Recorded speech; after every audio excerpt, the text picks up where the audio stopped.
Hi, my name is Mary. Today FM plays the best music in Lambasa. Today FM rocks. My name is Thomas. I'm here in Nakasi and I like to listen to Today FM because it rocks. My name is Milenia. Today FM rocks here in Singapour. My name is Alfriki and Today FM rocks here in Tavwa. My name is Mary Jane. I love listening to Today FM here in Ba.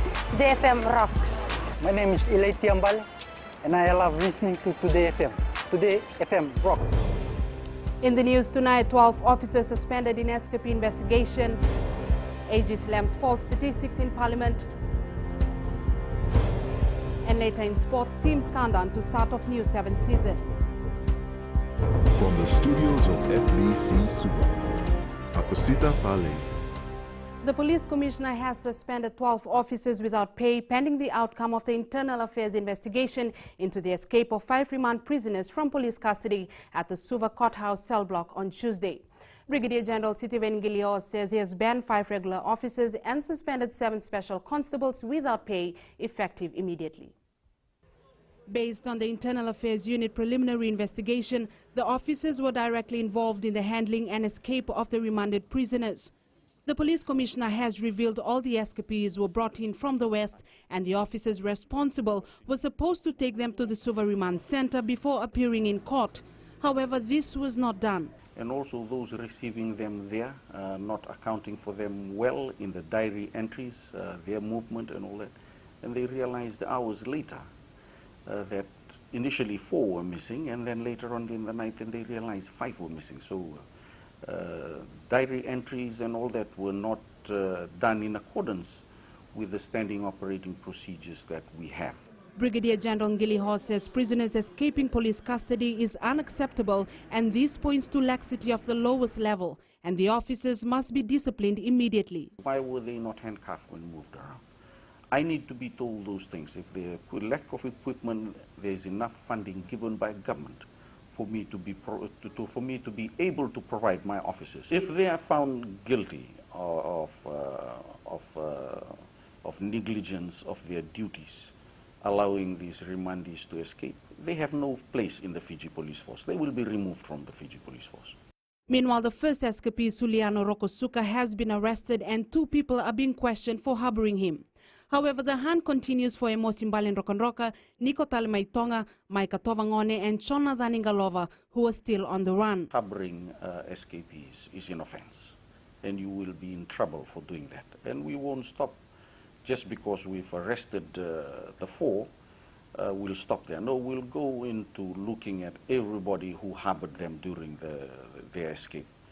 They were all involved in aggravated robberies, so they are dangerous. Please inform us when you see them or any suspicious movements. The police chief says the investigation will reveal whether more officers will be charged, adding that if they are found guilty, then there is no room for them in the force. Attorney General Aya Said Kayum says MPs need to speak on facts in Parliament.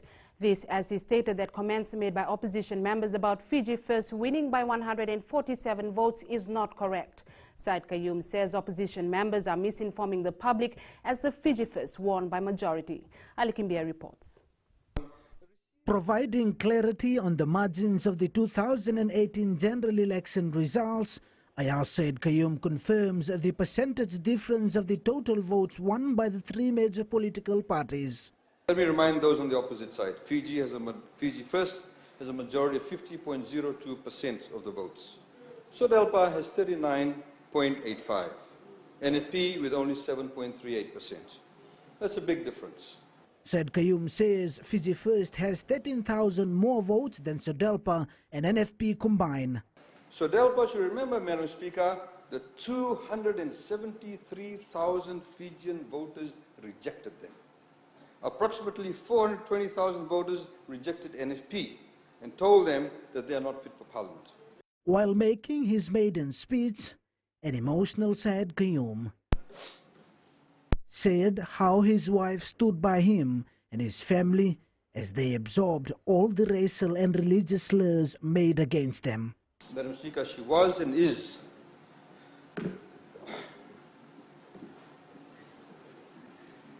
apologies.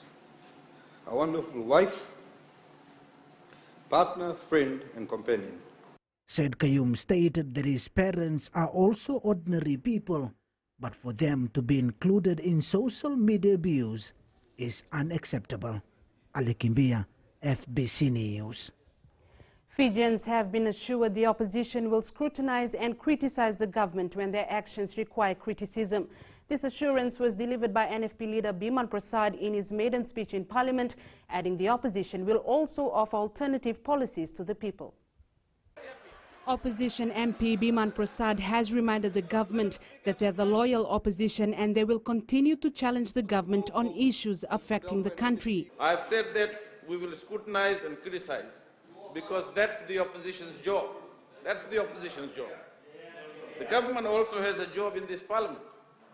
It is to listen to their scrutiny and criticism and to change where needed.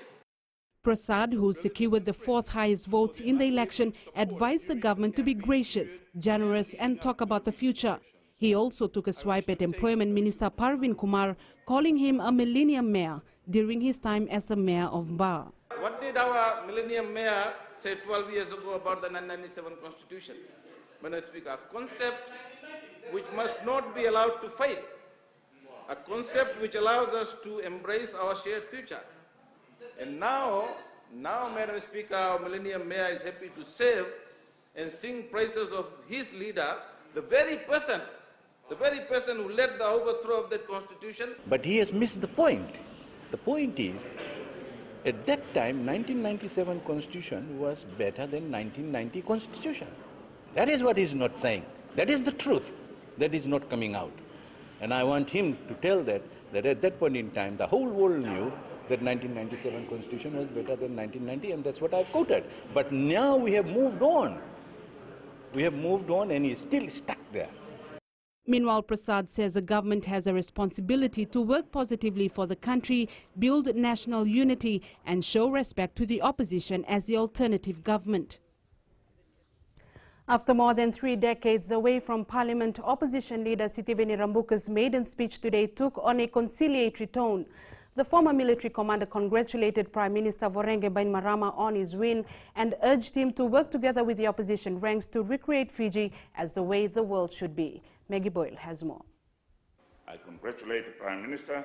It's a shadow of the firestorm of words that once brewed between the Prime Minister Vorenge Bainimarama and the now leader of opposition. I now call on the Honourable Prime Minister to accept my offer as leader of the loyal opposition of the Parliament of Fiji.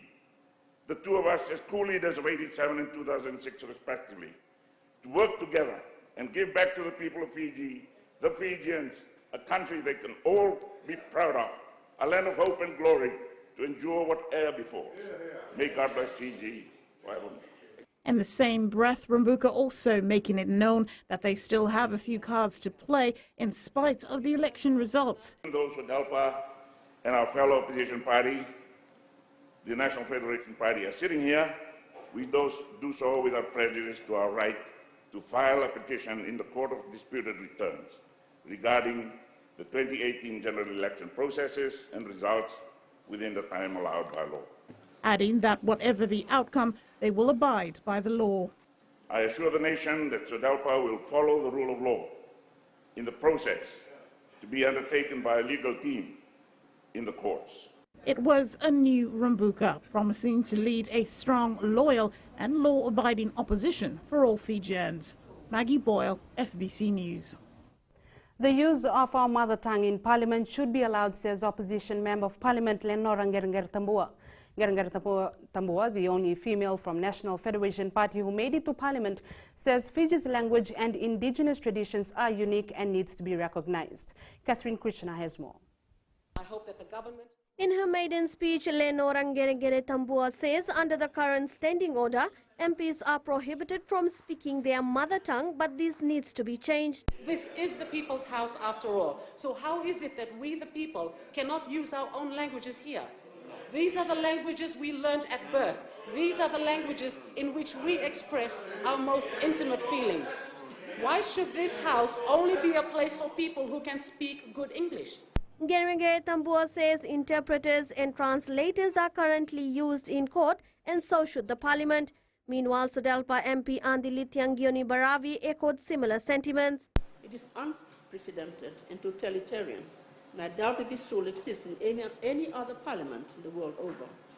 Hindi and Fijian, or Vosavakaviti, are recognized as official languages in our constitutions. Yet, despite the much talked about economic growth, increased GDP, this parliament cannot afford translators, as previous parliaments did. Both MPs have requested the Speaker of the House to consider their recommendations. Catherine Krishna, FBC News. Minister for Agriculture Dr. Mahendra Reddy says racism and racial profiling remains a serious challenge. Dr. Reddy says Fiji is blessed with diversity. However, the opposition is using this as a tool to divide the nation and trying to take the country back to the days where ethnic supremacy was the order of the day. In his maiden speech, he highlighted that a common thread of diverse culture, religion and identity unites people. We, all the elected members of this august House, should ensure that our supporters do not demean others on the basis of race, ethnicity, gender, religion, age, and disability. Madam Speaker, we have come a long way to let us ungodly thoughts undermine our dream for our nation's future. That is peace, prosperity, stability, and equality. We must heal the divisions caused by intolerance and bigotry. It's a challenge to members from the other side, Madam Speaker. Still to come, corruption charges against former FDB officer and more villages affected by climate change. Details after the break.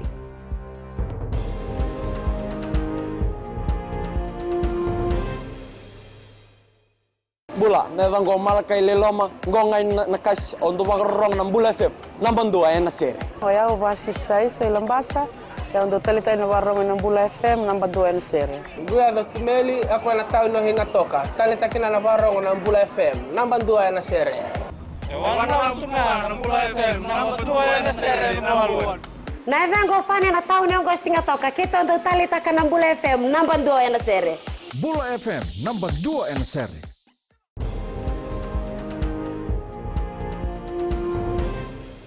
A 26-year-old former FDB officer appeared at the Suva Magistrates Court this afternoon facing corruption-related charges. Chachi Davalevu faces 2 counts of obtaining financial advantage and of obtaining financial advantage by deception.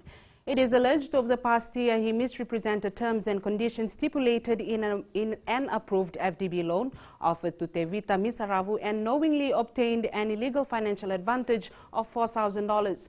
It is alleged that Tavalevu told Misaravu he would have to remit $5,000 to the FDB as bank fees upon disbursement of the loan, which was untrue. Tavalevu has been released on $3,000 bail bond with 2 sureties of the same sum. He has been ordered to report to FICAC office every Friday and not to interfere with prosecution witnesses. The matter has been adjourned to 27th February next year. Sodelpa MP Moses Mbulitavu and businessman Jagath Karunaratne appeared at the Suva Magistrates Court this morning.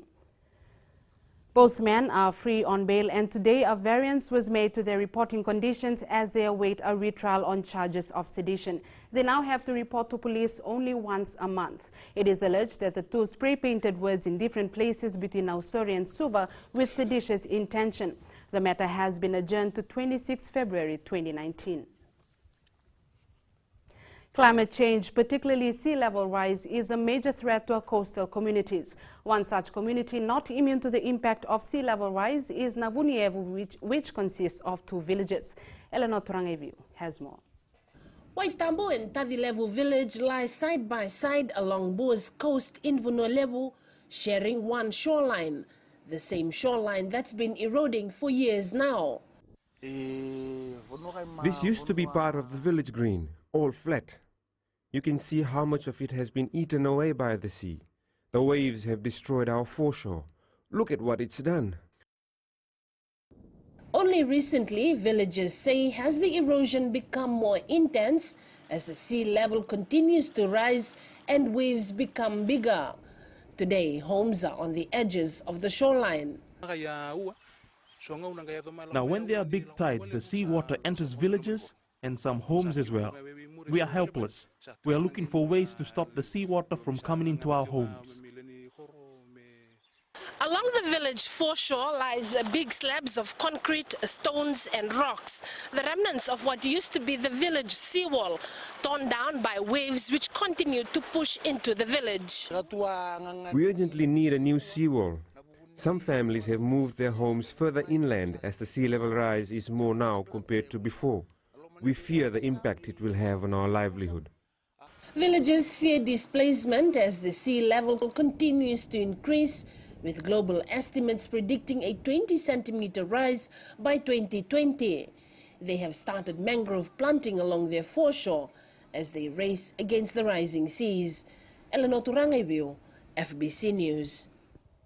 New research reveals that 50% of volunteers around the world are women. The report, which is published every 3 years, aims to advocate the role of volunteerism in peace and development. Kritika Kumar reports. Volunteers are often the first people to extend support in the event of destabilization and disasters in all societies. Away from the spotlight in every context, these individuals and groups give their time and energy to deal with diverse risks across the countries. The 2018 report provides evidence on how development and peace-building efforts can best engage with resilience. Volunteerism is also a critical mechanism to truly leave no one behind in the 2030 agenda. By reaching out to people, including those that are most marginalized. The UN resident coordinator says while providing locally led and effective action, the volunteers have the potential to transform citizens to agents of change. And so we really need to try, I think, to work harder, all of us, especially those of us who are not volunteers, to help see them, those who volunteer, in a different way, in a different light. The theme of the 2018 report is Volunteers Build Resilient Communities. Kritika Kumar, FBC News. Coming up in sports later with Jamie, Fiji Sevens forwards to play a vital role in Dubai. But Rachel joins you now with business. Thank you, Akasita. Good evening, and coming up after the break. Exporters urged to embrace e-commerce. And in Goin, Fiji, nursing stations to receive facelift. Stay with us.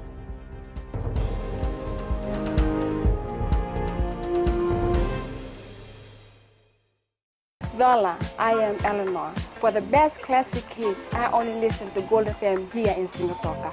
Gold FM, only the classic hits. My name is Seni Rawa. I love listening to Gold FM here in Nosuri. Gold FM, only the classic hits. My name is Dino. I'm from Outrigger, Coral Coast, Singapore. I love listening to Gold FM, only the classic hits. My name is Salote. I love listening to Gold FM here in Nosuri. Gold FM, only the classic hits. Bula, my name is Marida. Gold FM plays the best classics here in Outrigger, Singapore. Gold FM, only the classic.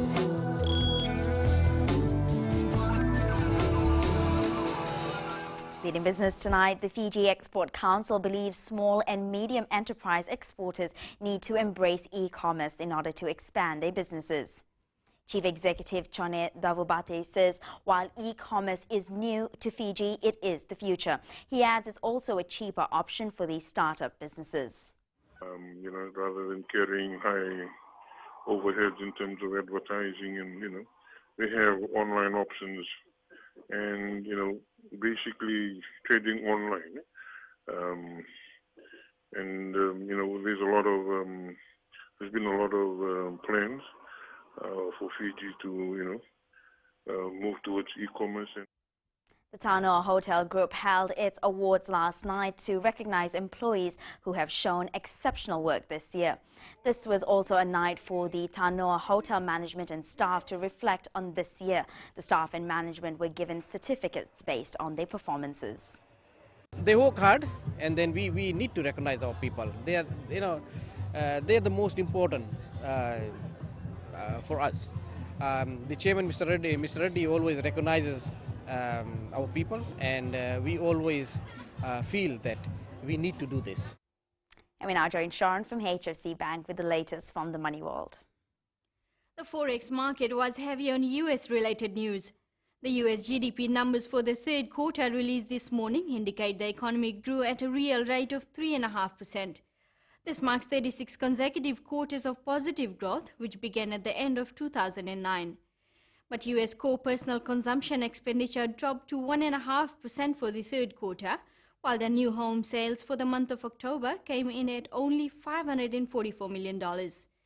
Meanwhile, the US Federal Reserve Chair Jerome Powell boosted investor sentiments towards riskier assets.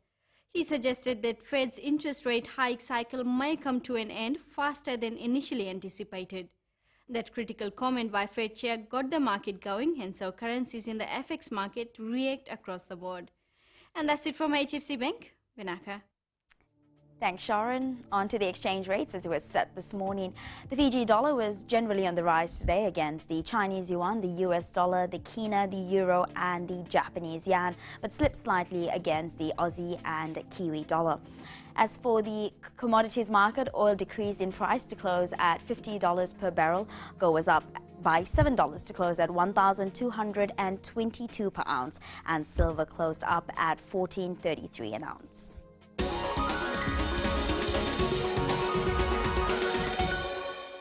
And in Green Fiji tonight, the Health Ministry will upgrade nursing stations to health centre status due to the increase in population. Assistant Minister Alex O'Connor says new nursing stations will be constructed in remote areas when the need arises and on approval from the land-owning units. Alex O'Connor says they will also raise the standards of services by introducing paramedic services. This will see ward nurses and drivers enrolling in an 8 to 9 month course before being assigned to specially outfitted ambulances, purchases for which are already in the process of delivery.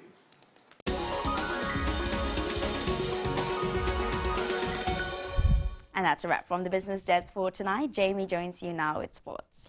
Thank you, Rachel, and good evening. Up ahead in sports, captains ready for Dubai Sevens. And Fiji FA receives boost ahead of CVC series. This and more coming up.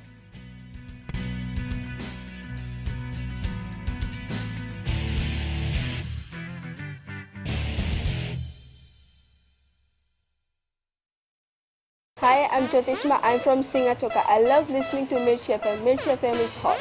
Mirchi FM is #1. I'm Charlene Robert. Mirchi FM rocks in Lambasa. I'm Soname Nasori Jackson. Mirchi FM is hot. My name is Raymond Dutt. I'm in Baba Singh Alliance. Mirchi FM is hot in Lambasa. I'm Pritika from Jax Nasori. I love listening to Mirchi FM here in Nasori. Mirchi FM is hot. Mirchi FM, it's hot.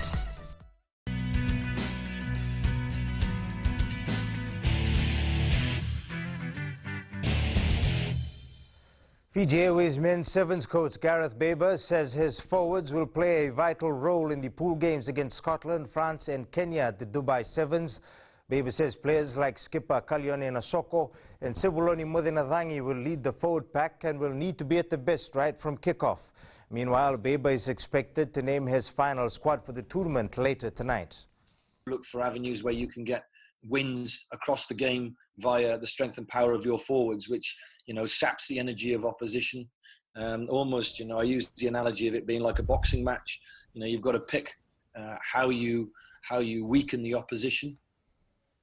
South Africa is hoping to set its World 7 Series defense on track with a win at the first meet this weekend. The South Africans, who have won the last two Dubai Sevens tournaments and have gone on to win the World Series both times, are targeting a three-peat. But as Vaishal Prasad reports, the other big guns aren't going to give in so easily. Two prominent Nandi women's rugby teams today received a huge boost after Fiji Airports announced their sponsorship.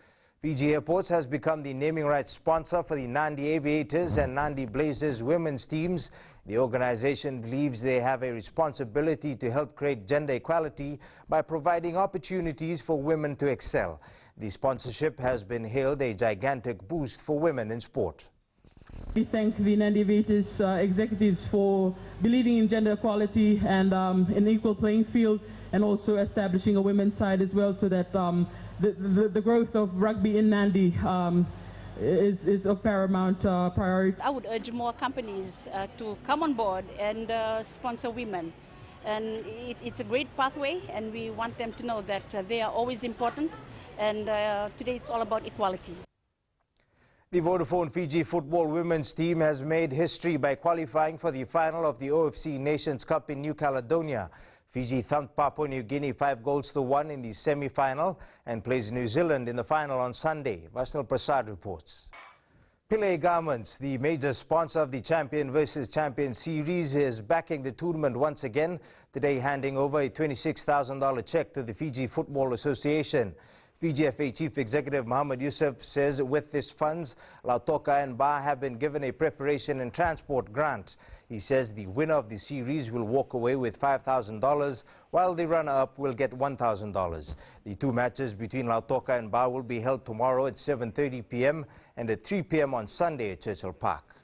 More than half of the sponsorship money goes back to the teams, and also the teams will get newly designed football uniform from Pillay's Garments. The dream is over for the New Zealand under-17 women's football team at the World Cup in Uruguay. They lost 2-0 to European champions Spain in the semi-final. They will now play for third place on Sunday against either Mexico or Canada. Tyson Fury and Deontay Wilder's final news conference descended into chaos as they clashed on stage 3 days before their heavyweight bout in Los Angeles.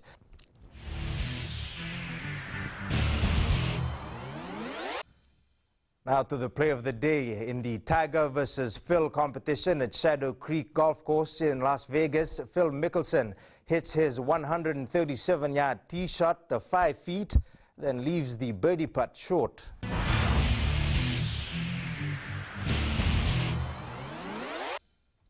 That's it from sports tonight. Anna joins you with weather later on, and in new media, take a look at DJI's Osmo Pocket that shoots 4K footage. That's after the break.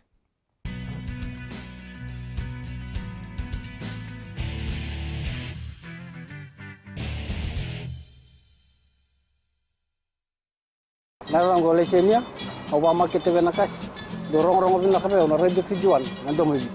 Ayaw benyana, kita barong na radio Fijuan, nandomo ibisi, ihi natoka. Guado ilaisa ingatoka, rong bina na heramakawa ina radio Fijuan ingatoka. Radio Fijuan, nandomo ibiti.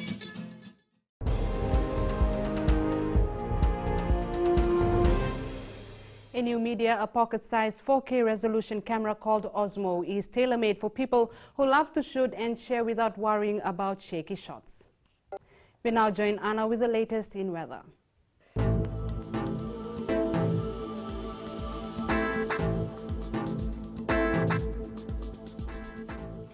Taking a look at the weather, it was generally a warm, humid day across Fiji, with Ba and Lambasa hitting highs of 34.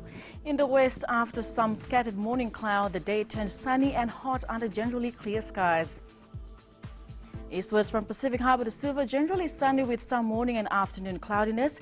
Expect some evening cloud and showers, perhaps a thunderstorm overnight. And up in north, sunny with scorching temperatures. At sea, moderate northeast winds, moderate seas.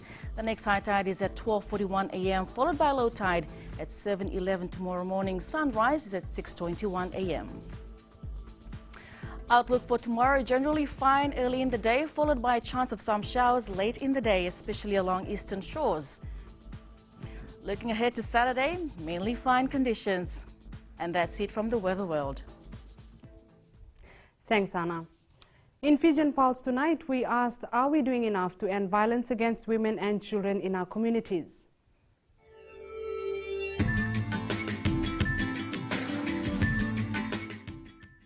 There are strict laws in place now, and I believe this has seen a decrease in violence against women and girls. I believe that there has been good progress so far, but more can be done. I think more awareness should be done to help reduce violence against women and children. I think we need to do more because in some communities, women have been trying to say whatever they want on violence against women, because but at times societies are kind of giving them reasons not to, maybe because of their children or because their husbands forces them not to.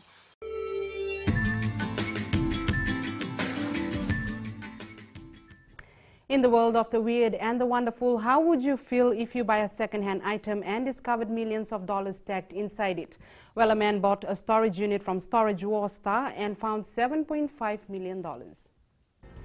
Now recapping the main stories, 12 officers suspended in escapee investigation, AG slams false statistics in Parliament, and teams countdown to start of new 7th season. For these stories and others, you can tune in daily to our sister radio station Gold FM. And to our poll question this week, we are asking, do you think John McKee has found his starting combination for next year's Rugby World Cup? Visit our FBC website to answer. And before we go, our shot of the day sent in by Johnny Atalifo. The picture was taken in Lambasa. You can send us newsworthy pictures and videos on email fbcnews@fbc.com.fj or share it with us via our Facebook page FBC News, or you can also follow and tweet us your news tips at FBC News or simply hashtag FBC News. And that was FBC News for tonight. From the team and I, good night.